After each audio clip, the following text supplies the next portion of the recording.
আমার আজকের recipe chilli chicken.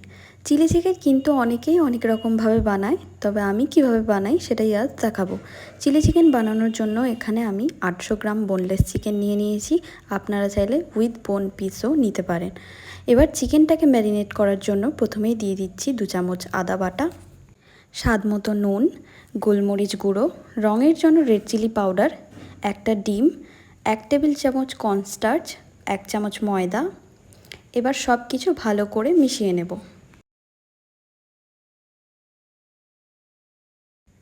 সব কিছু ভালো করে মেশানো হয়ে গেলে দিয়ে দেব সামান্য তেল। আর এই তেল দেওয়ার কারণেই কিন্তু ফ্রাই করার পরে খুব সুন্দর একটা টেক্সচার আসে। এবার বলি সিক্রেটটা। চিলি চিকেন বানানোর জন্য কিন্তু একটা মশলা আছে, যে কোনো 5 স্টার হোটেলেই কিন্তু এই মশলা ব্যবহার করা হয়।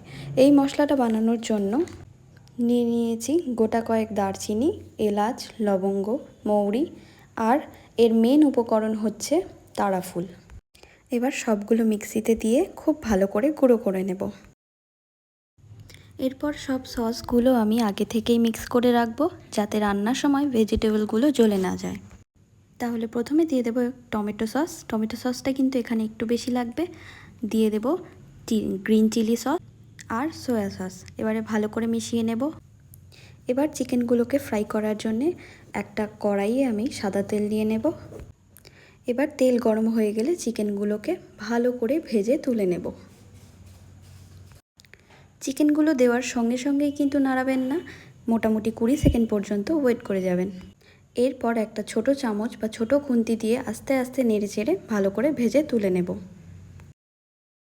আর তেলের মধ্যে কিন্তু একসাথে অনেকটা চিকেন দেবেন না, তাহলে চিকেনের যে কোটিংটা একটার সাথে একটা লেগে যাবে।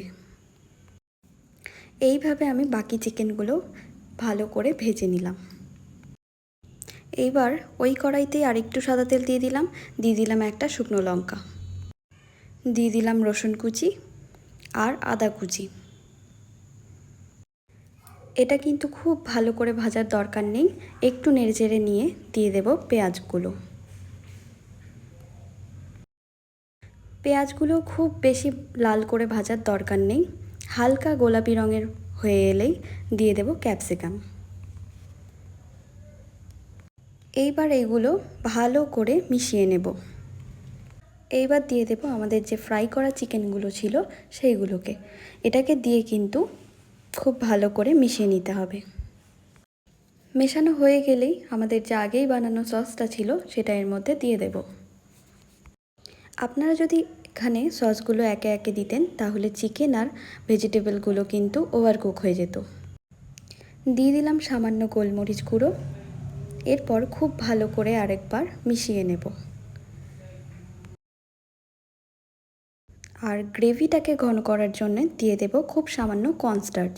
এখানে আমি 1 চামচ মতো কর্নস্টার্চ নিয়ে নিয়েছি।